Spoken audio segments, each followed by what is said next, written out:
Olá a todos, boa tarde. Todos me ouvem? Me deem um ok aqui no chat, se está todo mundo me vendo e me ouvindo. Ok, Júlia, ok.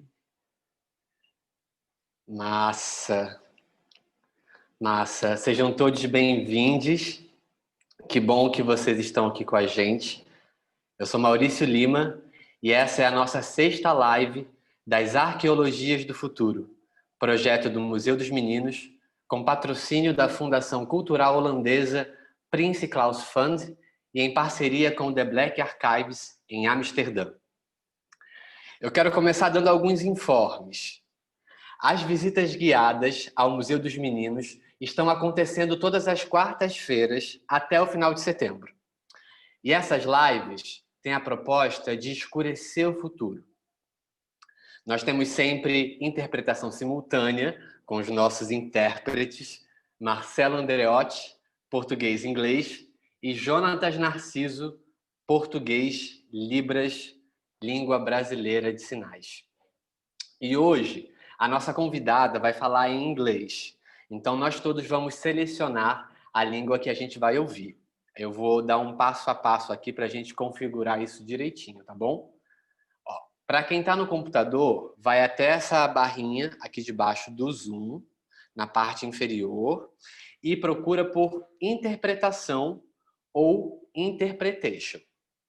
Aí lá você escolhe a língua que você vai ouvir, português ou inglês. Para quem está no celular, também vem aqui na mesma barrinha aqui embaixo, vai até os 3 pontinhos e procura pelo botão interpretação ou interpretation e escolhe a língua que você quer ouvir, o português ou o inglês. Tudo certo? Qualquer dúvida, mandem mensagem aqui no chat que a gente explica como que faz, tá bom? O Jonatas fica com a gente todo o tempo, o Marcelo fica com a gente em áudio e vai ser essa nossa voz internacional.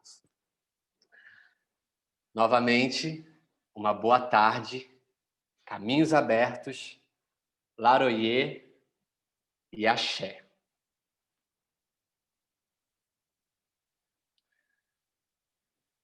Nós todos estamos vivendo uma pandemia perigosa e contagiosa.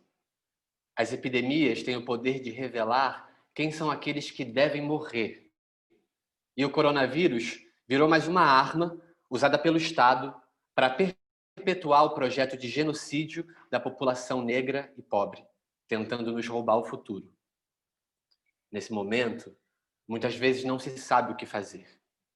E por não saber o que eu posso fazer nesse momento, eu resolvi criar esse encontro aqui, para que juntos a gente possa escurecer as ideias e imaginar futuros impossíveis para esse mundo que começa agora. E aí, para isso, hoje eu tenho a honra de receber a performer holandesa Naomi Pieter. Naomi, seja bem-vinda ao Museu dos Meninos. Bom, Hi, thank you for having me here. Muito obrigado por me receberem aqui tão calorosamente. Bom, Naomi é artista e ativista queer e antirracista que atua na Holanda. Ela é a fundadora do Daughters of Ivory, que numa tradução livre seria Filhas do Marfim, e cofundadora do Black Queer and Trans Resistance NL. Naomi também colabora com a Amsterdã Pride, que para quem não conhece é aquele festival que inclui uma parada LGBTQIA+, pelos canais de Amsterdã. Não? Tell me. No, I'm not part of Amsterdam. Não, eu não faço parte do Amsterdã Pride. Eu estou lançando esse ano o Black Pride. Eu vou falar sobre isso, mas eu não faço parte das festividades em geral. Na verdade, eu sou contra o movimento. Na verdade, eu estou reimaginando o Pride, o orgulho, a minha própria organização. Então, eu não faço parte do Amsterdã Pride.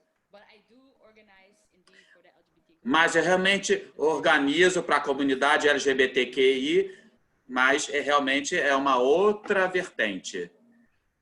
Sim. Desculpa, então, pelo erro. Tá bom? Tudo certo, sem problema. Talvez agora você pudesse falar, então, melhor um pouquinho de você, porque aí a gente não comete enganos. Ok, so... Muito bem. Meu nome é Naomi Peter. Eu sou uma das cofundadoras do Black Queer e Trans Resistance. Eu também sou a fundadora da Black Pride, que eu lancei esse ano. Eu também sou a fundadora do Condom Pride. É uma festa de dança com foco na comunidade LGBTQ negra para o ambiente de dança, incluindo a música como performance. Eu também sou uma artista performer. Sim. Eu sou também membro do Kick Out for Pete. É uma organização antirracismo. É um grupo político também de ação que a gente luta contra o racismo e também com o que acontece na Holanda. Eu acho que é isso. Eu também sou uma artista de performance, estou falando, repetindo. Eu acho que é muita coisa já que eu faço, né? Sim, essa sou eu. Eu sou apenas uma mulher. Eu sou apenas um ser humano. E aí, nesse encontro hoje, a gente vai falar um pouco mais, você vai falar um pouco mais sobre tudo isso que você é e que você faz. Hoje, Naomi, eu te convido a fazer comigo essa visita guiada às nossas arqueologias do futuro. E aí, eu quero começar dizendo que eu não sou um museólogo. Eu também sou um artista. E aqui e agora eu vou ser o seu guia. Esse museu nasceu do encontro do meu corpo com o teatro. E nesse sentido, eu acho que a gente tem trajetórias parecidas. Porque assim como eu, você sabe quando os projetos nascem pelo corpo. Eles nascem da urgência do corpo que precisa falar de si para o mundo. O meu nome é Maurício, eu tenho 29 anos e nasci e cresci na Alvorada, uma das 15 favelas do Complexo do Alemão, no Rio de Janeiro, aqui no Brasil. Eu sou de uma família preta, migrante nordestina, que chegou no morro lá pelos anos 60. E até hoje, a minha família mora no mesmo lugar, na mesma casa. De lá dessa casa, onde eu cresci, eu vi muita coisa acontecer. A realidade da favela no Rio de Janeiro é cercada de violência. E em boa parte é uma violência policial, ou seja, uma violência promovida pelo Estado. A morte estava e está sempre por perto. Não há quem more numa favela no Rio de Janeiro e em muitas periferias do Brasil que não tenha tido perdas muito próximas e muitas vezes apenas por ser preto e por ser pobre. E de alguma maneira eu achava que essas perdas eram a vida normal. Era apenas uma questão de sorte o que nos fazia permanecer vivos.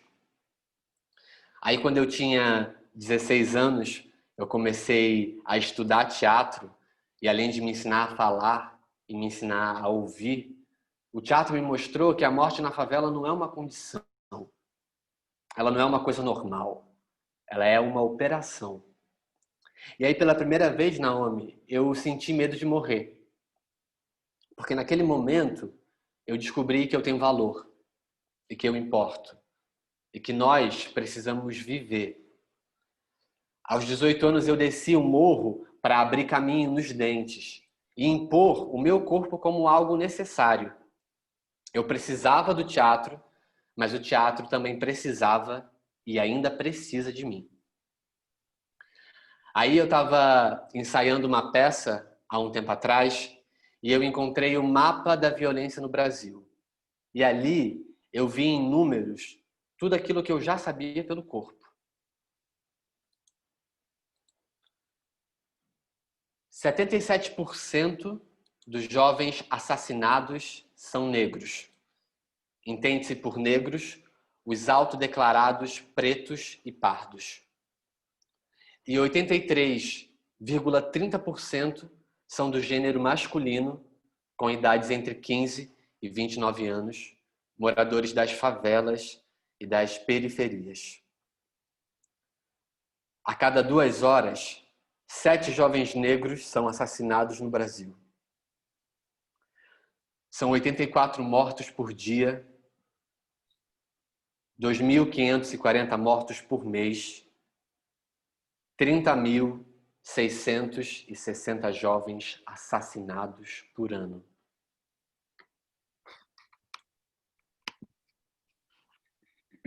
É muita gente. É uma multidão. E no meio dessa multidão, eu. Mas eu permaneço vivo. Nós permanecemos vivos. Diante desses números, eu olhei de novo para a minha comunidade, aí eu olhei para frente, olhei para o futuro. Então eu comecei a montar esse museu, peça por peça, artefato por artefato, e eu percebi que nós precisávamos mapear, preservar e arquivar memórias de meninos vivos. E eu já tenho 30 peças nesse museu. É um museu vivo. É o Museu dos Meninos. E tem uma coisa muito curiosa que liga essas peças, e que eu não sei exatamente qual é o nome, mas que por enquanto eu vou chamar de necessidade de estar vivo. Eu hoje quero apresentar alguns desses meninos para você.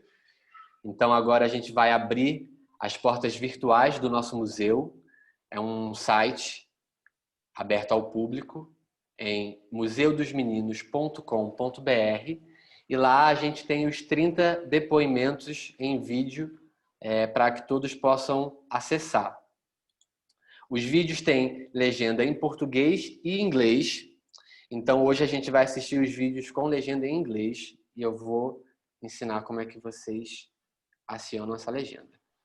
É só você vir aqui nessa engrenagenzinha, clica, seleciona a língua que você quer ouvir, a gente vai ver aqui em inglês.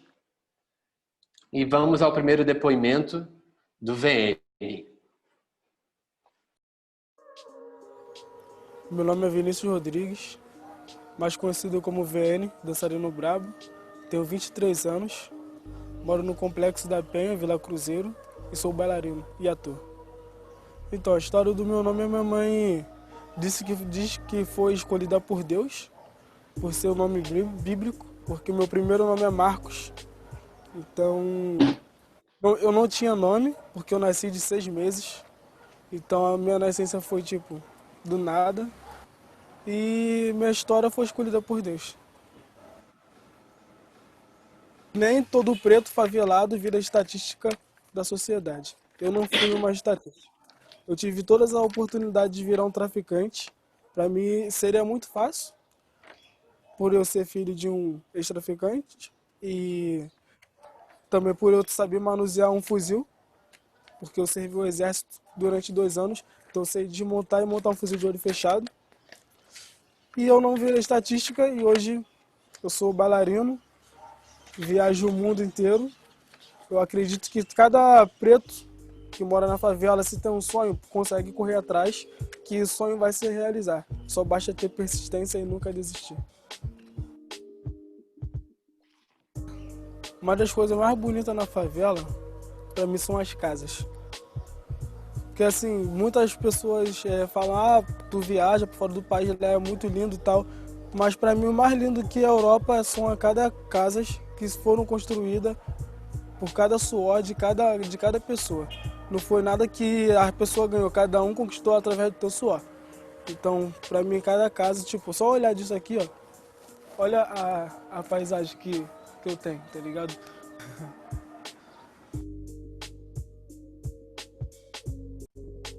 Futuro para mim é, independente de ser material ou não, é você ter conquista, né? Conquistar e almejar sempre coisas grandes, porque se você pede grande, Deus te dá grande. Se você pedir pequeno, Deus te dá pequeno.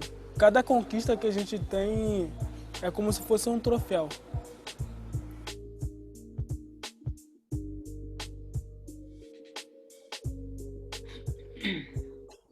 Vamos para o próximo depoimento, que é o do Wesley Rodrigues Jacó.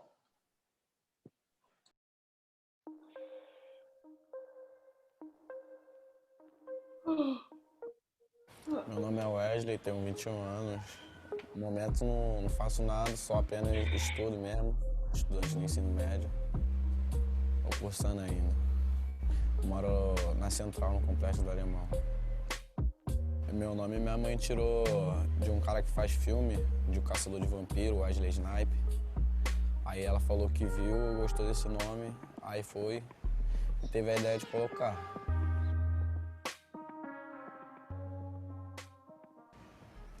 Todo mundo é feliz aqui, unido. Um ajuda o outro, assim, se não conhecer, tem amor pelo próximo. Compaixão, carinho pela pessoa, educação, assim, onde vê, cumprimenta, ajuda da forma que puder. Eu acho que quem é de fora não vê isso, que a gente aqui é feliz. Todo mundo aqui é a bela favela. Quem é de fora vem para conhecer, fala, gosta de ficar, tirar foto. Coisa mais bonita da favela para mim é paisagem, ficar admirando. De um lugar alto assim que dê para ver a parte toda. Onde que eu moro é a parte mais alta. Tem diversos lugares que dá para ver a metade. Dá para ver a Rua da Grota toda, até lá dentro, dá para ver aqui o Adeus, a Baiana. Lá em cima onde que eu moro, as partes mais altas, dá para ver a parte toda. Grota, aqui no Adeus, dá para ver ali pros prédios, ali pra Baiana. Só não dá para ver aqui na Itararé, mas o resto dá para ver tudo. Só isso para mim. Quando eu tô num lugar alto assim, eu só fico olhando. Aí eu tiro foto, aí fico imaginando o tamanho dessa favela. O futuro vai me surpreender, vai me surpreender de uma forma que eu não pensava. Eu tenho várias coisas na mente. Eu fico pensando em ter uma moto, estar com meus amigos todo dia, curtindo. A mensagem que eu mandaria era que eu ia estar bem, com meus amigos.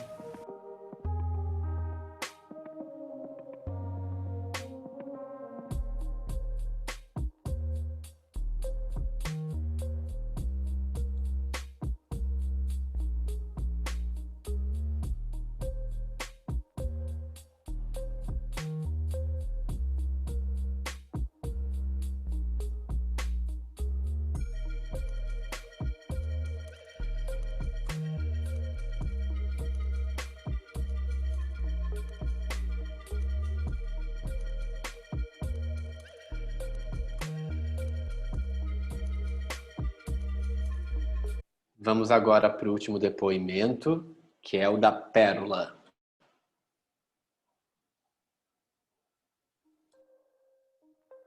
Meu nome é Miguel, eu tenho 18 anos, eu moro no Complexo do Alemão, na Relicário, uma das ruas que cortam a favela toda. Eu tô terminando o 3º ano do ensino médio, eu sendo negro. Moro dentro da favela, sendo homossexual, afeminado, saio pros lugares, sempre dá aquele medo de você pensar se um dia você vai conseguir voltar, entendeu? Tipo, se você vai sair e não vai voltar.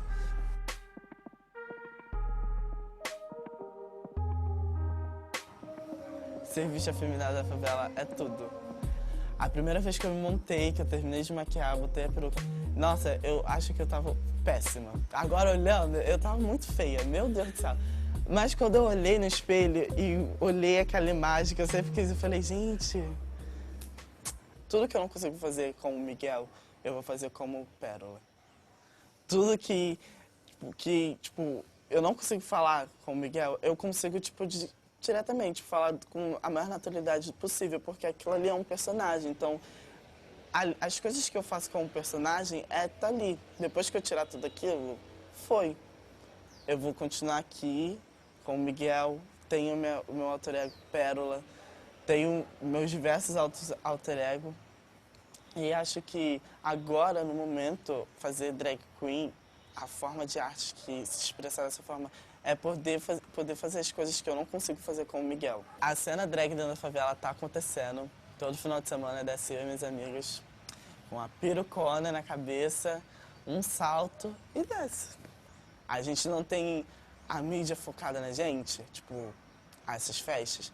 Mas acontece sim a cena drag dentro da favela. Existe a drag periférica, a drag lá da favela.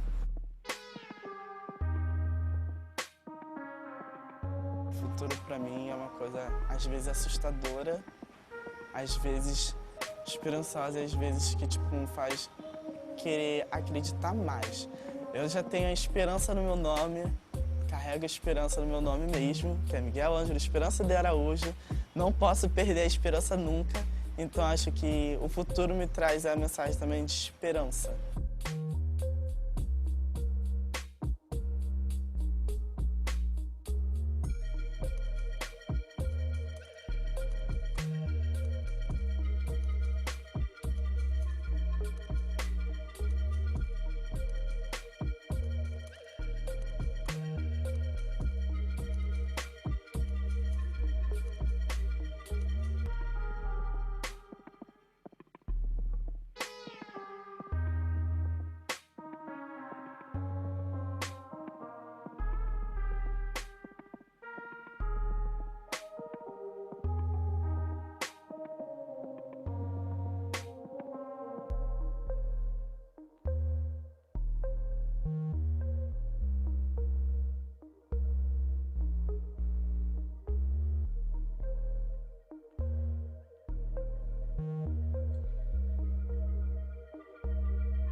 Bom, agora a gente vai ouvir a Naomi. E lembrando que a Naomi vai falar em inglês. Então, quem precisar... Ih, tô sem vídeo, né? Agora sim. A Naomi vai falar em inglês. Então, quem precisar, ativa a interpretação simultânea para a língua que quer ouvir. Aí eu vou dar esse passo a passo de novo.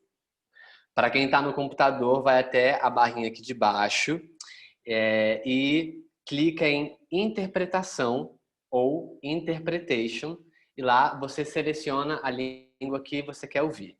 Para quem está no celular, também vem aqui embaixo, vai até os 3 pontinhos, clica em interpretação ou interpretation e seleciona a língua que você quer ouvir.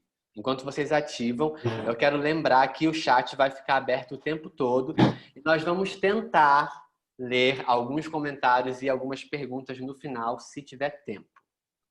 As perguntas podem ser feitas em inglês e quem tiver perguntas em libras e precisar fazer em vídeo, avisa aqui a gente no chat que a gente abre a sua câmera, tá bom? Então a gente agora passa a palavra para nossa convidada Naomi. Então, Naomi, como nós podemos escurecer o futuro? That is a really good question. É uma pergunta fantástica, muito boa mesmo. É uma pergunta que eu vim pensando também com o meu próprio trabalho, com o meu próprio ativismo. Eu creio que... Como posso explicar isso? Também em relação à minha prática da arte, eu perdi minha conexão em algum ponto, em algum local, na minha imaginação. Foi uma jornada para mim se reconectar, me reconectar para tentar imaginar um novo futuro no qual eu, como um corpo negro, seja o centro, crescendo. Crescer na Holanda, e me disseram que havia o racismo institucional e que a minha cultura, minha pele, meu cabelo, minha vida, minha humanidade não interessava, não importava. Como você pode imaginar no futuro em qual você seja o centro? Como você imagina um futuro no qual... Nossa, de novo, no qual você se torna o centro. Eu quero começar com um vídeo. É a minha primeira resposta a essa pergunta, como posso escurecer o futuro? Se você pode demonstrar o vídeo, ele é um registro do primeiro protesto do Pride Negro, foi agora em julho. Todos conhecem que está acontecendo o Black Lives Matter, Vidas Negras Importam, que fez com que o mundo se posicionasse um movimento mundial, global, após a morte de George Floyd nos Estados Unidos, e também na Holanda nós começamos a nos organizar com um protesto solidário. Porém, às vezes, quando tem a ver com a imaginação do futuro no qual os negros sejam o centro desse futuro, às vezes vem frequentemente com uma negação dos corpos negros como parte desse futuro. Também, na Holanda, nós começamos a nos organizar após o evento de George Floyd, mas antes também havia muitos trans foram assassinados e a gente não estava organizado, infelizmente. Uma mulher negra também foi assassinada e a gente não se organizou depois desse evento, desse problema. E também foi muito interessante para mim, na Holanda, ser parte desse protesto solidário para o George Floyd, porque por que não se organizou nenhum protesto para os negros trans, para as mulheres trans, para as mulheres negras, melhor dizendo? É bom, isso é bom, mas por que não nos organizamos para nós mesmos, como nós sendo o centro dessa conversa? Nós pensamos, como a comunidade queer negra, começamos a nos organizar e criar nosso próprio protesto, imaginando o nosso próprio futuro, criando nossos próprios espaços. E também, sim, a gente vê um futuro que a gente não pertence ali, a gente quer fazer um futuro no qual a gente pertença. Eu acho que o orgulho negro, o Black Pride é um movimento negro para a comunidade LGBT e outras comunidades de cor, para criar nossos próprios espaços, nossos próprios palcos, nossos próprios arquivos, bibliotecas, nossos arquivos negros. Por isso, eu gostaria de compartilhar esse vídeo e depois eu vou reconstruir um pouco as camadas artísticas incluídas, porque a gente fala sobre museu, também sou uma artista. Eu gostaria, então, unir tudo e falar sobre a coreografia, que parte que ela desempenha nas organizações. Então, vamos ver o vídeo para a gente entender um pouco melhor. Sim. Vamos, espera aí.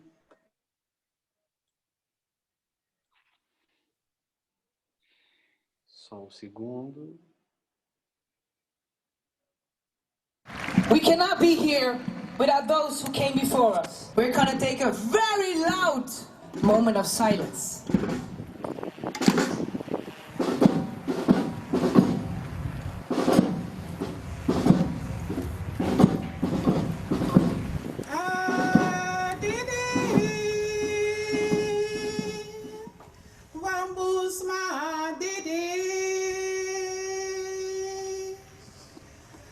Um longo momento de silêncio agora. Silêncio bem alto.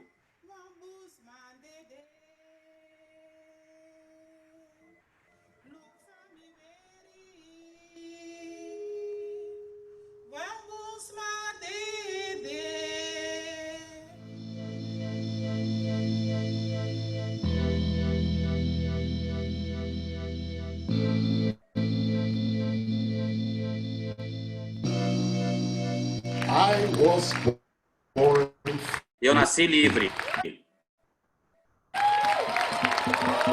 Eu vou viver livremente. Eu quero decidir quem eu sou. Me pergunte quem eu sou. Não me diga quem eu sou. Se você viveu a história, você vai contar essa história. Não deixe ninguém te dizer que você brilha demais. Se você brilha demais e eles disserem isso, mande colocar óculos escuros.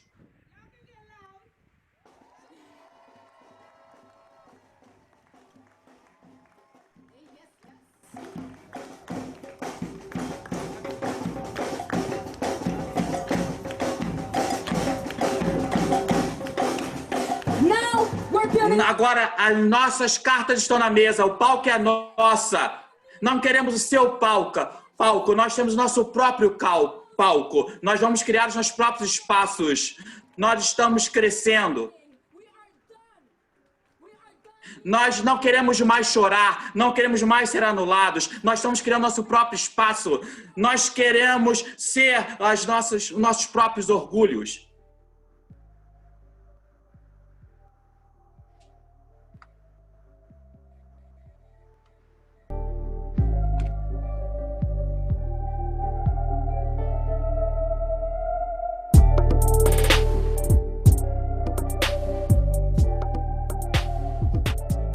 O orgulho não deve ser para alguns de nós, o orgulho tem que ser para todos nós. Uou. Uau. Muito. Eu ontem assisti a um vídeo seu, mas ele era todo em holandês, então eu não consegui entender tudo, mas falava justamente, mostrava o processo dessa ação, desse protesto. E... Oh, I know, it's the of Vice. Eu sei qual vídeo você está falando. Eu sei qual vídeo você está falando. E achei muito interessante, e aí agora seria muito legal ouvir de você, assim, como que você articula realmente o seu trabalho artístico com o seu trabalho ativista? Como que essas coisas estão juntas, né? Como é que você faz isso? Okay, so Muito bem. Então, eu comecei na coreografia, acabei de me formar, estou super feliz. 4 anos que eu fiquei estudando, muito ocupada, tentando conectar as minhas práticas ativistas com as minhas atividades artísticas. E em um momento eu pude perceber que tudo que eu faço é um trabalho político. A coreografia, para mim, é organizar o corpo, o espaço e o tempo. Como eu organizo isso? Essa tríade? Essa é uma parte. A outra parte foi um processo para mim, eu me conectar novamente com a imaginação, sentir a liberdade, sonhar além, encontrar uma casa para morar, sabe, sonhar além dos sonhos básicos, sonhar aquela realidade essa imaginar o orgulho negro, imaginar que é um orgulho negro, e essa festa de orgulho negro que estou organizando é muito mais do que sonhar, vai além das necessidades básicas. Muitos de nós não temos o espaço, a liberdade, sabe, para sonhar além das necessidades básicas. Então, a imaginação radical negra é algo que realmente salvou a minha vida e a minha prática artística. Em relação ao vídeo que você assistiu ontem, em holandês, eu uso a minha imaginação radical negra e disse, tudo bem, foda-se. Ah, desculpa, será que eu posso falar foda-se? Mas tudo bem, foda-se de qualquer jeito mesmo. Então, eu queria parar de implorar instituições para me deixar entrar, parar de chorar. Claro que eu não vou chorar agora, mas em vez de se sentir oprimida, vamos começar a nos sentir o centro da arte. E esse tudo, o centro de tudo é nós. Tudo pertence a gente, como pertence aos outros também. Mas eu não sei como é que rola no Brasil, mas em relação à Holanda,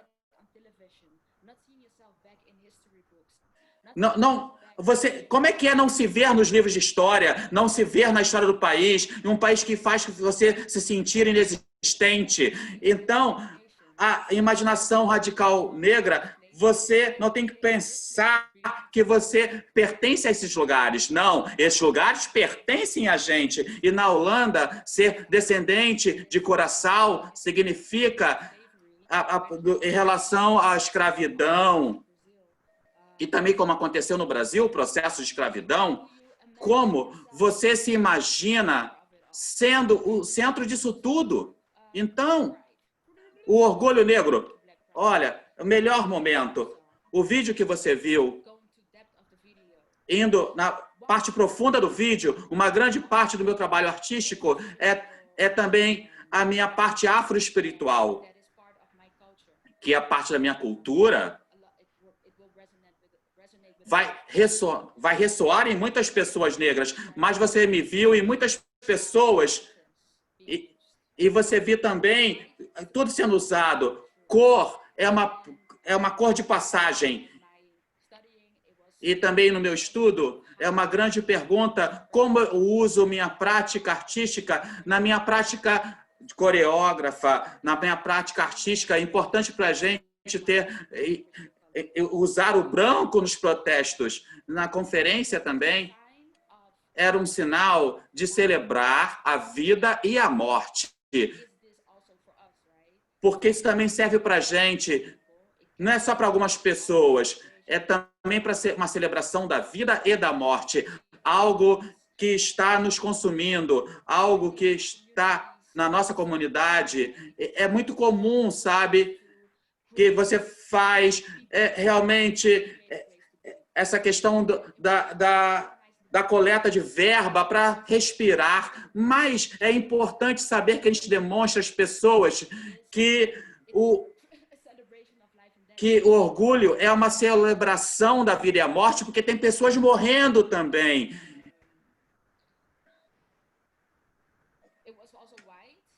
E também a conferência, você via também pessoas escrevendo.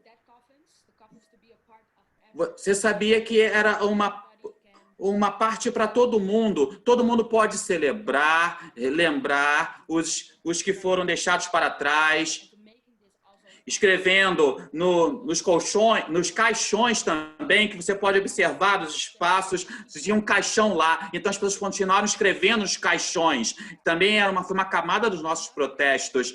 Uma outra camada que eu quero passar para vocês, que eu não vi completamente, é o movimento de pessoas.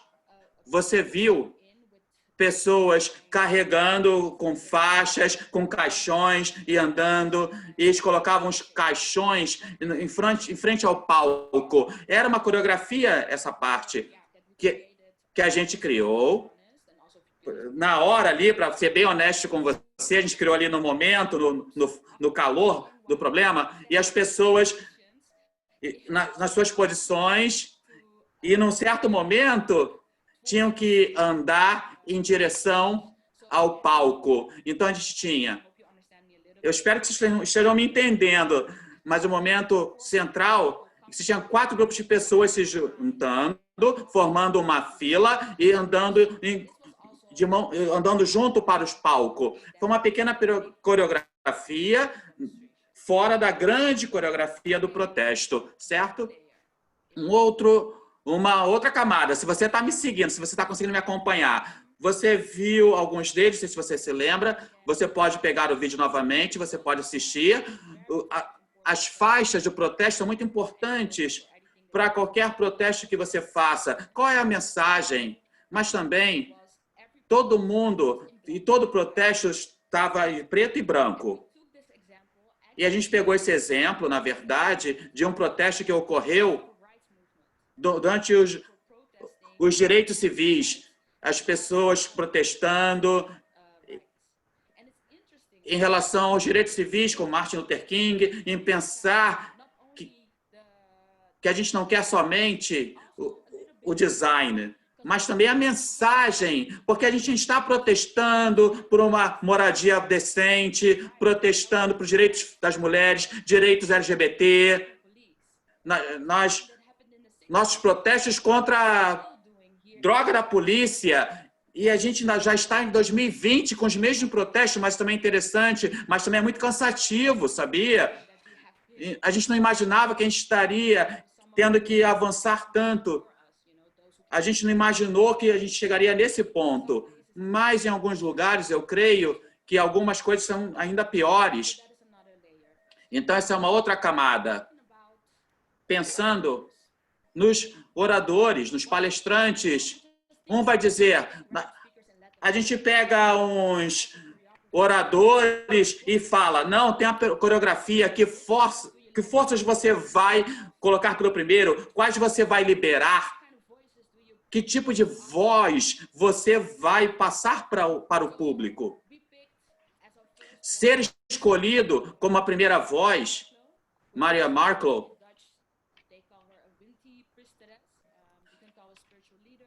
ela é uma mulher que é uma líder espiritual, como nós chamamos na Holanda, com uma afroespiritualidade. Então, esse chamado de Wimpy, ela abriu espaço para nós com uma bênção. Ela abençoou a Terra, o planeta Terra, os nossos ancestrais também. Mais uma vez, o passado, o presente e o futuro. Tudo está ali. Ao mesmo tempo, agora, pensar na coreografia, nas forças e nas vozes que você libera, para mim é importante sempre ler os nossos ancestrais, aqueles que vieram antes da gente, que fizeram tudo acontecer do jeito que nós somos hoje, aqueles que imaginaram esse futuro para a gente, porque nós somos manifestações imaginadas daqueles que vieram antes de nós. Essa imaginação, essa abertura, pelo menos para mim, eu diria, é muito importante. Espero que você consiga me entender. Eu espero que eu não misture demais as camadas, mas é uma parte da prática das camadas. Uma parte pequenina. Para conectar também, nós queríamos criar uma marcha. Tinha que ser essa grande coreografia, mas a polícia chegou. Eu não quero dizer a palavra. E a gente não pôde fazer o desfile como a gente queria, o protesto. Mas a gente queria começar no parque, que tem o monumento à escravidão. A gente queria começar onde está essa celebração da escravidão, do movimento de escravidão. E a gente queria partir dali para uma nova esperança, uma nova imaginação, sendo o centro de tudo, em vez de ficar ali implorando uma participação no show. Não, chega, já era, a gente quer criar um novo show, o nosso novo show, o nosso show. Então, a gente queria sair do ponto que é o antigo para o novo, mas a polícia nos bloqueou, a gente ficou reservado a um só lugar, local. Eu queria mostrar para vocês também, porque foi parte da coreografia que nós criamos, que eu criei, que não é só ficar em pé, mas é realmente marchando, imaginando, sonhando, desejando um novo através do nosso computador.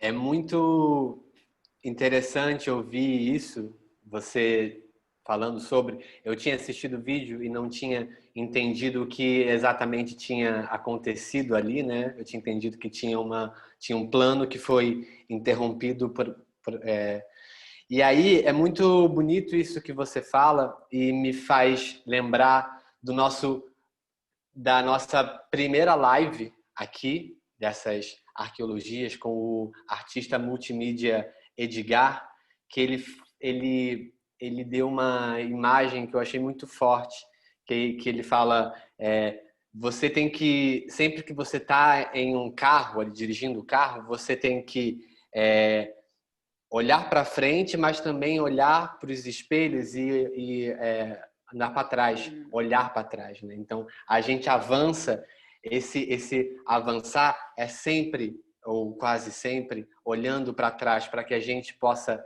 trazer todos os que vieram antes com a gente, né? Porque a gente só está aqui, só é possível esse espaço, nós aqui, falando abertamente sobre isso, porque muitos outros lutaram para que a gente pudesse estar aqui.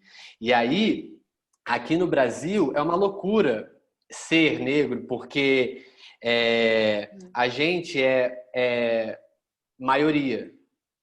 Só que a gente é tratado como se fosse minoria. E isso é um processo quase esquizofrênico, porque aí ainda entram muitas camadas. A gente não sabe de onde a gente veio. E aí, por não saber de onde a gente veio, eu tenho pensado na minha prática artística e também política, que a imaginação ela deve ser uma política, ela é uma necessidade, ela é um direito. A gente precisa imaginar, já que a nossa história ela foi roubada da gente, ela foi apagada, a gente vai reconstruir ela, a gente vai criar a história, o passado e o futuro que a gente quer. E aí, queria ler aqui uma primeira pergunta para você, da Gabriele Arcas. Quem mandou matar Marielle? Até agora, nada. Who killed Marielle? Quem matou Marielle? Quem mandou matar? I don't know who is Hilda, but Mostrei porque Hilda, eu não sei quem é Hilda. Ela falou sobre ela falou sobre Marielle, eu queria mostrar a camiseta da Marielle. Mas fala a pergunta, por favor. A pergunta é: houve algum momento em que você duvidou que a sua militância não cabia na sua arte, ou o inverso? Algum momento você duvidou de que as duas coisas coexistem?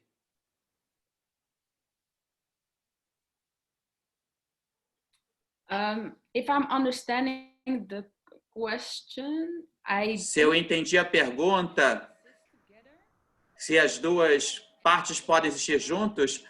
Se você duvidou de que essas duas partes poderiam existir juntas.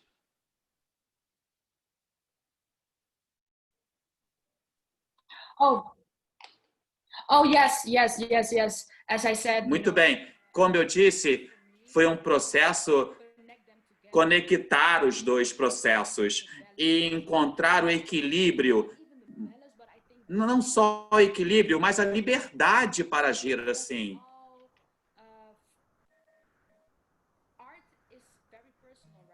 A arte é muito pessoal. Quem decide o que é arte e o que não é arte? Quem decide isso? E eu acho que no momento que você se coloca como centro disso tudo, a sua visão, a sua crença, porque arte é você acreditar no que você faz. Você acredita, você acha o seu terreno, você acha o seu espaço, e quem pode te dizer que isso não é verdade? Às vezes eu converso com pessoas que dizem, não, isso é só uma ação política. Eu digo, não. Eu me sinto poética, é uma ação política. Eu vou além da razão, do que eles estão dizendo. A gente podia dizer isso. A gente veio com muitas bênçãos de nossos ancestrais, podendo agir de maneira artística, com uma resposta artística. para organizar um protesto, por exemplo, pessoas lá em pé dizendo, não, caramba, isso é uma coreografia, a gente também pode se organizar. E para mim foi difícil tomar essa decisão, porque muitas pessoas disseram, não é possível, é apenas uma ação política. Por que você mistura tudo? Esse ritual, ficando em pé nas ruas, não é hora para fazer isso. E eu disse não. Eu encontrei o meu espaço, minha liberdade, minha confiança para dizer não. Eu acredito que isso se faz necessário. E também é um pouco de ativismo, de trabalho político, trabalho artístico, do que você queira fazer. Eu acho que aí está a sua pergunta, onde está a decisão do que você quer fazer. Ser confiante, ter confiança no que você faz. Esse é o processo que funcionou para mim. Nossa, eu estou confiante pra caramba, se você quer saber. Eu estou bastante confiante e eu não quero saber se a pessoa tem uma opinião diferente. Para mim, tudo é isso mesmo. Simples assim. And if it is to me, it also is to others. E se serve para mim, serve para os outros também. Também, as outras pessoas também têm que acreditar. Isso só para pontuar o que a Hilde comentou aqui, são 909 dias sem resposta sobre quem mandou matar e sobre quem matou a Marielle. Quase 1000 dias. Eu queria fazer uma outra pergunta, lendo uma matéria lendo uma entrevista que você deu para a Vogue, você falava de uma relação da comunidade negra com a comunidade LGBTQIA+, que você, pelo que eu entendi ali na tradução, você falava, e eu achei muito forte ali que você se inscreveu, que muitas vezes o corpo negro queer na comunidade negra é visto como menos negro. Você é menos negra ou menos negro por ser queer. Queria que você falasse um pouco dessa relação. Yes. Claro, posso falar sim. Eu não sei como funciona no Brasil, mas em relação a mim, na minha realidade, na comunidade do qual eu venho, meus pais são de Curaçao, ali no Caribe. É parte do reino holandês. E tem uma história de escravidão, de igreja e outras formas de opressão na ilha. Muitas comunidades negras que são descendentes daqueles que foram escravizados. Acho que toda a comunidade negra foi parte da colonização, né? Infelizmente. E há essa ideia de que ser LGBT é como se fosse uma questão branca que os homens brancos usaram contra a gente. E por isso nós somos gay e é uma doença do homem branco. De uma forma que você reduz a sua identidade, a sua família negra, que você tem que ser hétero, você tem que produzir uma família negra, porque é uma doença do homem negro ser gay, porque os brancos são gay e os negros não são gay. Então, ser gay e ser negro, às vezes, as pessoas dizem que não junta. Como você pode ser gay? Então, tem a relação à negritude, porque os negros queer se expressam, nem sempre se encaixam na ideia geral, na ideia de ser negro, da negritude. Mas qual é a ideia geral? Claro que é diferente de qualquer outra comunidade. Eu não quero falar sobre o Brasil, nem posso, mas na Holanda,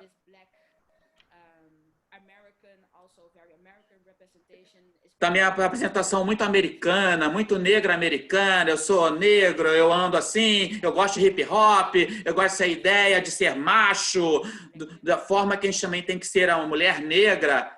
São estereótipos. Se você não se encaixa nessa caixinha, você tem que sair disso. E o que é agir como negro? Quem é que sabe isso? Não há uma maneira, não há critérios, não há uma ideia geral de ser negro. Aí que está a nossa beleza diversa da negritude. Nós somos tão lindos em tantas formas diferentes porque não somos iguais. Há diferenças. Nesse sentido, onde você coloca o LGBT? Será que é uma doença do branco?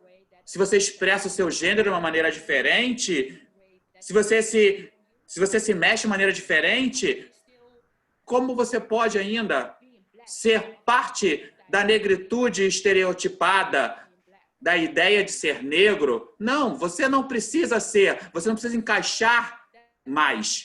Esse é o momento que você tem questões em relação à sua negritude. Será que você é negro ou é LGBT? Eu sou os dois. Eu não sou um deles. Eu sou negra e sou LGBT. Você é negra ou é mulher? Eu sou os dois. Você não pode separar. E também dentro da comunidade LGBT, na comunidade negra, eu não sei se é algo comum que você vê no Brasil, mas é algo muito comum que a gente enfrenta e nos movimentos. As pessoas perguntam, em relação aos assuntos de negritude, perguntam, cadê o LGBT? Como é que isso pode ser uma pergunta? Como é que você pode ver essa pergunta, o negro ser LGBT, se é possível ou não? É muito interessante também a gente caminhar por esses movimentos que perguntam, cadê a comunidade LGBT quando os negros estão sendo atacados? Fazem muito essa pergunta, mas você não nos vê. De qualquer maneira, muitas respostas para a sua pergunta, mas tem essa ideia de não ser negro o suficiente porque pertencemos à comunidade queer. Porque na Holanda, você entra nessa comunidade dominante LGBTQ branca, então a sua negritude, aí tem o racismo, tem a cultura, e não tem o seu espaço dentro dessa comunidade, porque eles são brancos, e no fim das contas, são LGBT, mas mesmo assim são brancos, então muitas vezes se cria uma tensão. Não é porque ser LGBTQ e branco. Não é isso que não tem espaço para o negro. O que eu estou dizendo é que a parte dominante, em geral, da comunidade pode ser exclusiva para os negros, pode ser também exclusiva para os LGBTQ negros.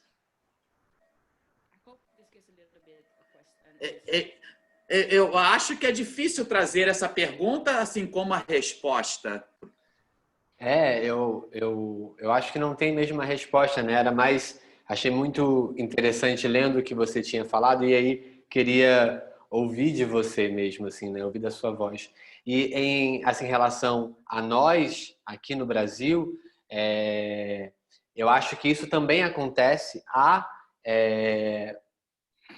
um problema muito grande de LGBTfobia nos movimentos negros, né? São muitos, mas aqui nos movimentos negros. E aí eu identifico, eu penso que isso aqui, pelo menos, na nossa sociedade, está completamente ligado a uma estrutura que é completamente machista, né? Então, aqui a gente tem um sistema de uma sociedade que que é basicamente machista e também racista. E aí, quando, mesmo nesses espaços, e eu achei muito interessante um cartaz de uma foto de um cartaz que você estava segurando, que você dizia algo do tipo: não dá para ser pró-negro e ser contra queer, né? Não não Yes. isso é impossível. Yes, because also Sim, porque relacionado a isso, que estava na frase, a gente estava lutando contra o sistema. Como é possível você ficar lutando um contra o outro? Isso não é possível. Se você está dizendo para mim, os meus irmãos brancos, irmãos negros, que eu não posso ser isso, então é mesmo que o homem branco está dizendo que eu não posso estar ali. É possível você me oprimir sendo negro só porque eu sou LGBT? Então a gente deveria se unir e lutar contra o sistema e não se dividir. Então, isso é um pouco... Na frase, você não pode ser a favor dos negros e contra a comunidade queer. Eu não quero ser oprimida. Eu estou lutando pela minha liberdade, ao mesmo tempo, não. Eu quero ser livre, mas porque eu sou negro. Se você for LGBT, você não tem espaço, você não está permitido, você não faz parte da nossa comunidade. E não, isso não é possível. Vamos quebrar tudo isso. Quebrar para todo mundo. Ou, se você não quebra todo mundo, você está ocupado oprimindo outros grupos de pessoas. E é muito forte ouvir isso, né? Porque eu tenho a impressão de que como você falou, é mais é quase que a perpetuação do plano de tornar a gente simples, né? Como se a gente não tivesse complexidade. A gente é complexo. E eu ainda tenho entendido cada vez mais aqui que eu nasci em um lugar chamado complexo. Então, na minha existência enquanto artista, enquanto homem, enquanto gay, enquanto negro, eu quero borrar e de alguma maneira provocar incômodos, né? E eu acho que de alguma maneira quando eu comecei a ver a sua atuação e o seu trabalho, eu fiquei muito tocado, porque acho que de alguma maneira você articula e tenta borrar essas barreiras, né? Da política, com a arte, com a intervenção urbana, sabe, com a performance, e aí juntar tudo isso com todos esses discursos e ser algo complexo, né? Ser uma coisa que talvez não tenha um lugar pré-estabelecido, mas então todos os lugares são nossos, né? Yes! A gente já está passando no nosso tempo, a gente passou um pouquinho. Eu queria te fazer uma última pergunta antes de te agradecer. Eu queria, nesse projeto, nessa obra, Museu dos Meninos, a gente está sempre pensando o futuro. E eu fiz uma pergunta para todos os meninos, que é o que é futuro? E aí eu queria te perguntar agora, Naomi, o que é futuro para você? What is the future for me? O que é o futuro para mim? Sabe de uma coisa? Creio que nós vamos descobrir juntos. Eu não tenho uma resposta para isso. Eu vou dizer, vamos deixar rolar e vamos criar juntos e começar a imaginar. Vamos continuar imaginando futuros no qual nós somos o centro. Eu vou dizer para você, o futuro é nosso, o futuro é movimento, o futuro é continuar rolando, continuar fazendo. O futuro é tudo, o futuro é nada. O futuro está aí para que a gente crie o futuro. Ou não criar se a gente não quiser. mas nós temos que saber, nós temos o poder de criar e vamos começar a nos tornar o centro de tudo. O futuro somos nós. Lindo. Muito obrigado, Naomi. Muito obrigado por estar com a gente, compartilhando o seu pensamento, o seu trabalho, a sua luta e fazendo essa conexão. Thank you for inviting me. It was very nice. Muito obrigado por me convidar também. Bom, essa foi a nossa live de hoje, a nossa visita guiada de hoje. Nós, do Museu dos Meninos e a Fundação Prince Claus, estamos muito interessados em continuar essas trocas. Então, escrevam para a gente, sigam a gente no @o Museu dos Meninos, @Prince Claus Fund, @Pandêmica Coletivo.